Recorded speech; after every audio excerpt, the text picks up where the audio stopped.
is probably one of the most dangerous black men in the world right now. And not for the reason you think. Dangerous because he's dismantling centuries of propaganda in 60-second clips. For generations, Western media and power structures spent billions in painting Africa as savage, dangerous, poor, working tirelessly to divide Africans on the continent and our family in the diaspora. Made many black Americans believe they would be hated here, that they would never belong. Then a young black streamer from America lands in South Africa, Angola, Kenya, Rwanda, and what happens? Love. Country to country, city to city, overwhelming love. Artists hand him portraits, kids chant his name, elders bless him, street vendors feed him real food. Every city, every border, welcome home. Now, some will say, well, he's famous, of course he gets love. But fame didn't protect him everywhere. In parts of Europe or Asia where he is just as known, he was met with racial slurs, monkey noises, people literally throwing bananas. On this continent, he's valued, respected, protected, and celebrated. Here's why this matters more than you think. Speed's audience is young. Millions who've had zero touch points with Africa beyond negative headlines and history classes filled with lies. He's not just talking to people who are already aware. He's introducing a lot of new people, the next generation, to a side of Africa they desperately tried to hide. His live streams show real kindness. He's making respect for Africa go viral. He's changing the message from be careful to you must visit and experience this for yourself. This matters because narrative shapes movement. When a 16-year-old black American in Chicago, who's been told his whole life that there's no food in Africa, watches Speed taste local food in Zimbabwe and say,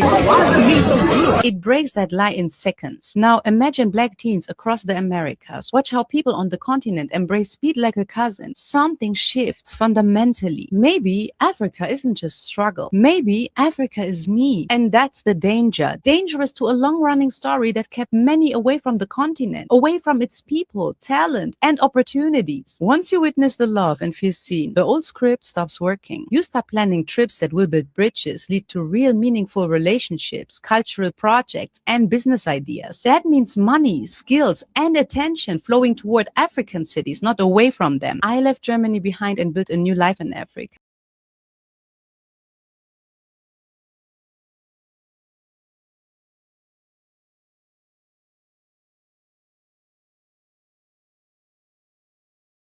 Like and subscribe, you know what I'm talking about. Let us know you're here, get us pushed up the algorithm you're talking about.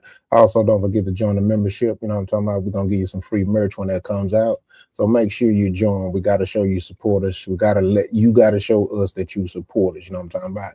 Don't be just peeping in the windows. You get shot like that at mama's house, you know what I'm talking about. All right, so the topic of the conversation is, and it's a hypothetical question, but then it is a real question as well. I do know from sources I found out that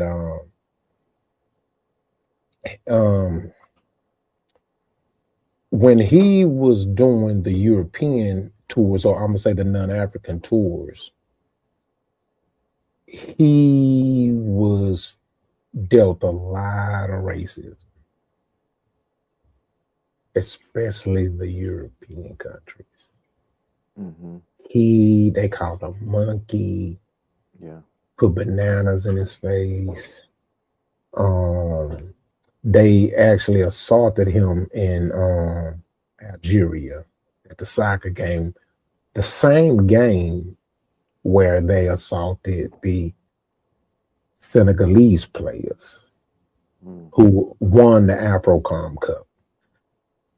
So the refs was cheating. The princes over there didn't want to give him the coach the award, the trophy. But when he went to Africa, he been treated everywhere like a king, except the parts where they don't consider themselves Africans, sub-Saharans, Ethiopia. Even though Ethiopia did treat him good, but at the same time, we also he was faced with the how can I say the aesthetic racism in Ethiopia. Like a classism, classism? No, it was aesthetic racism. You know, in Ethiopia, they don't verbalize it. It shows through their actions. like for example, when they went to the tombs and all that stuff, right? So it was aesthetic racism, Mm-hmm. right? Because in other words, you got to think about it. They basically all they've done over these centuries was paraded the tombs, made it a minstrel show Yeah. for tourism. It's been less about preservation and more about preserving the monetary funds that they been able to gain from the historicness of it. But a lot of people don't pay attention to that. Yeah. You see what I'm saying? Yeah. Yeah. So the question that I posed today, man, is on any level, do you think IShowSpeed is in danger? I do. Do I think he's in danger? In any aspect, do you think he's in danger in any aspect? I don't want it to be just violent. Yes. Do you think he's in danger, whether it be actual violence, political danger, social danger, like somebody might try to tear him down, create some dirt? It can, I mean, you name it. It's different ways to hurt someone. So I think he's in. I think he's in. I think he will be in danger. I think he will be. I think he will be in danger in like a social. Damn, I just had it because you said it just now. I think a social, maybe a social. Socialistic. Social engineering. That's what like a social engineering, political way. I think yes, he will be in danger. Yeah. In a sense that, go ahead. My bad. Yeah, and I want you to expound on it for me, right? Because there may be people who wondering how, right? I want you to give your full perspective on it. How and why. So I think that where he's at right now, he's super safe. I believe the interiors of African nations are going to protect him and are protecting him. I believe there's powers that he don't even know about that is protecting him, and that like soldiers on the ground, like boots on the ground. I believe there's boots on the ground protecting him right now. I believe it's not going to be a like physical harm when he gets back to the States. I believe it's going to be the usual status quo of that very influential other people getting in his ear and saying things and maybe fishing for things in his past or things with his family, something that try to bring him down. Like there's going to be some sort of scandal possibly pops up, and knowing that this guy is probably scandalous free, but just to bring up the rumor or something. Yeah. But that's going to happen over here when he comes back over here. I think that I don't want that to happen. I don't want to wish that to happen. I hate that I even said it out loud, but that's the only kind of danger I could see right now. But also, if we look at it in an esoteric way, just the seeds that he's putting in the minds of young 3rd grade, 5th grade, 6th grade, 11th grade Americans, he's showing them something else, man. Oh yeah, most definitely. I don't know if you know, but the passport applications have already went up since he started his African tour. And it's interesting you said what you said about how you said you see him being more in danger when he comes back to America, because that is exactly my sentiments. He is going to experience more danger in whatever way it comes when he gets back home, because he accidentally has become a political force. Man, this man is bigger than any politician out right now. There is not a politician on the planet bigger than him right now. This dude is more influential than any musician breathing right now. Oh yeah, 1000%. He's bigger than any entertainer, any athlete. His influence is, I mean, the man has over 50 million subscribers. He averages 200 to 600,000 people viewing him live at one time. This man has shattered box office numbers. Bro, I wouldn't be surprised if this man has Hollywood running around figuring out what's next.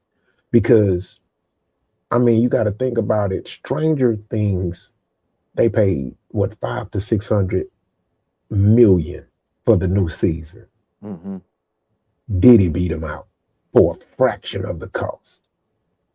Mm-hmm. And then you turn around and you got this regular Joe Smo, a regular internet kid from America. Yeah. He's outdoing anything Netflix has. He's outdoing big budget movies as far as viewers and viewership and ratings. Because what people don't realize is, a lot of people don't know this, and I learned this in YouTube University. These are our YouTube pages are TV stations. Yeah. They pay us the same way they pay TV shows. They pay us the same way when movies are played. It's the same thing. Advertisement It's the same thing. So you got to think about it. When people like IShowSpeed cuts his thing live on, and you got 300, 400, 500, 600,000 people watching him from all over the world. No matter what time it is. Don't matter. That's what's crazy. That's the part. It doesn't matter what time it is, because it ain't the same time around the world. At all. Bro, this man, he is literally has shaken Hollywood.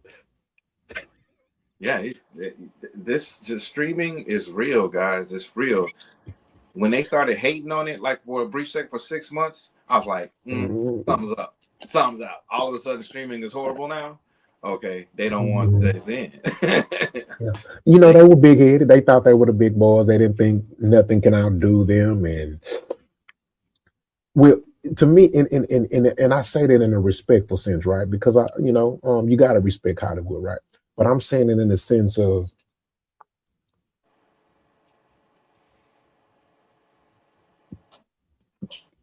it's acting like companies that failed because they didn't want to embrace evolution or change. Yeah. Yeah. Oh yeah. You know what I'm saying? Remember, Blockbuster. They failed. They didn't fail because they couldn't evolve. They didn't just fail out. They failed because they refused to accept change. Yep. They didn't want to embrace it. And so I think that's what has happened to Hollywood over the past decade. They're realizing that they're making a mistake because they don't want to embrace change. But of course, you see that they're starting to do it now. But then technically, are they really doing it, or is it the ones that actually did it are buying them and now making them do it? Yeah, no, they're not making it. They jumping on the bandwagon. They're there. Of course, they're gonna have the reason. The only thing they're gonna be there for is because they got the IP. They got the original IPs that people love. Those movies that people love. But that's their problem too. Is that they only are dealing with those IP. Like original. When we're talking about that, we're saying intellectual properties. They're original films like E.T., Stand By Me, all those kind of things. They want to remake those. They're going to remake My Girl. They're going to remake all those movies. So that's where they don't want to let no new original ideas come through. Gotcha. So it would change, man. You got to be able to. So and then you know what's weird about it is that when I think about what could possibly come, because again, of course I don't want this to happen, and I would like to be wrong, but it got to be a tedious challenge for them to try to find a loophole or a crack in this kid's armor. Because for one, he's a kid. 2, he's an innocent kid. 3, he doesn't do much in the dark. Like his almost his entire day of his life is on a camera. Yeah, he's like the real life Truman Show. I mean, I'm seeing from the trailer, from when he wakes up, almost. I mean, we know the camera shut off, but man, 15 to No, 20-hour days, that's your what life is recorded. that's what I'm saying. He's like the real life Truman Show. Yeah, With Jim Carrey, that movie. You seen that movie before? I seen it, but I don't remember what happened. I'll be seeing Uh, movies that be so old I forget about them. Go watch it Yeah. again. Okay. Go watch it. Truman Show. Yeah. They filmed this man all his whole life. His whole Gotcha. Yeah. So I guess my question is I wonder what aim are they going, what way are they gonna aim at him? Because we almost know it's almost knowing America, knowing propaganda, somebody that, because you got to think about this. This man is he has become a political power. He's bigger than what he knows. He's affecting things. He's causing problems in the political world. Go ahead. This is a tech. He's using tech. You know, there's a tech war going on right now. There's tech wars. Mhm. All they have to TikTok. All they have to do is kill one of those, kill something, change something, slow things down, just to slow his momentum down. He's getting access through technical companies. So, you know, those people like what's the homeboys? Isaac Hayes' son has Mhm. fan base. Oh, So that's Isaac Hayes' son stuff. yeah, that's Isaac Hayes' son. And so he has fan base, and he's always talking about how we need to make our own platforms because these tech companies can shut down at any moment. Yeah, at And any moment. I'm not saying he would lose his influence because he's around the world. I'm just saying those are the kind of things I could see like the U.S. government using those kind of tactics to kind of get him because he doesn't have anything for negative to say about him. You'd have to shut something down.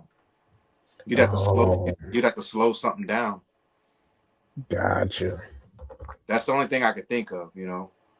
Yeah, I see what you're saying now. Because you can't lose the value of like understanding that this is not entertainment we're doing anymore. This is tech data that we're doing. Yeah. Even this show we're doing right here, this is tech data. This is not entertainment. Gotcha. Well, man, we definitely gonna see, man. But he my new hero, man. That young kid, my hero. I love that. Hey, IShowSpeed. Keep going, If bro. you see us watching this, we love you, bro. Keep doing what you're doing, man. We love you. You my new hero, man. Keep going. Yeah, man. You know what I'm talking about? So, man. So shout out to IShowSpeed, man. We want to make sure you're safe, bro.